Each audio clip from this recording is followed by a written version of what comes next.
Here's something you don't see too often, which is two garden snails mating. These are our largest species of terrestrial snail. We have some huge aquatic snails and extremely big sea snails. But here you can see it's actually the penis of one of the snails. It's inside the other. Actually, I think they fire these kind of little darts. Now this is the weird thing I say of one of the snails. You might think that's a male snail. It's not. Snails, one thing that people are a bit confused about at the moment is gender. But basically there are kinds of animals where there's a male and there's a female, which are different, as in the case of human beings like ourselves. And then you get snails where both male and female in one animal, in one individual.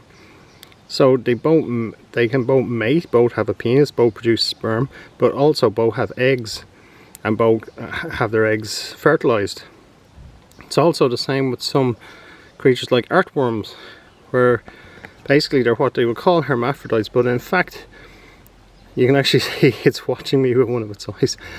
But it's a little confusing. But plants too, there are some species where there's male trees and female trees, and then there's others where they're both male and female, and so basically have both genders in one individual. But in those species where such as mammals and reptiles, and there are of course fish, where species of fish where they are, say, completely male or completely female for a number of years, and then they completely and utterly change sex. But they totally change. All remnants of what they used to be are basically gone. They have physically changed into a different thing and are able to reproduce. Now, it's not the same with other creatures, and it's not the same as when we're talking about psychological notions of gender there. And at the same time, a lot of what people refer to as gender these days, it's not actually gender. They're talking about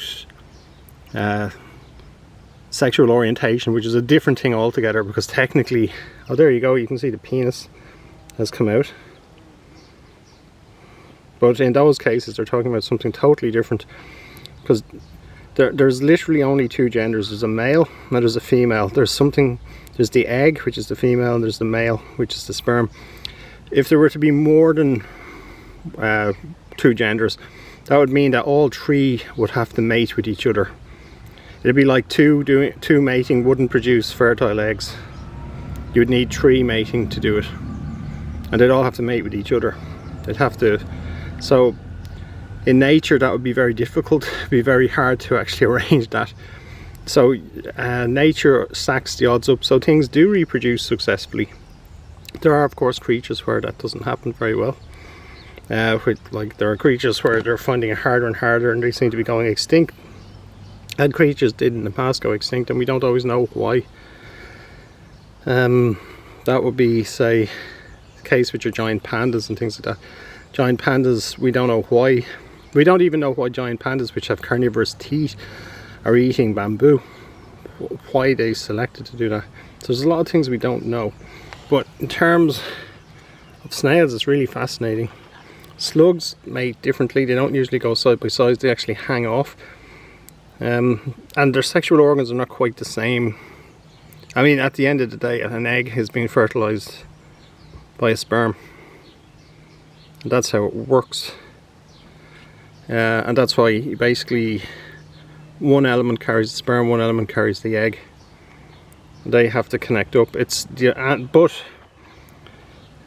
are of course plants that, and a few creatures that can reproduce by what's known as mitosis, where cell division, simple cell division, but they are simple plants. And in those cases, like duckweed, which I'll have to show you, literally one leaf, which is the duckweed, can become two leaves. Doesn't need to do any of this. Although on rare occasions they do produce flowers, and the flowers are fertilized. But it seems to happen every few generations. But with more complex creatures, mating is really important. because you have to have DNA transfer all the time. DNA must be evolving, and there has to be outbreeding. Inbreeding is very dangerous because it weakens the creatures, weakens every creature, which is why creatures mate instead of reproducing by cell division. And even those that do reproduce by cell division eventually have to find another way of getting their DNA in. So that's them, they've finished mating and I'm finished talking.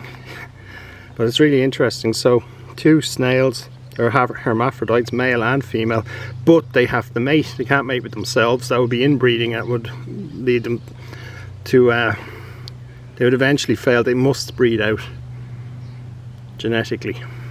All creatures must.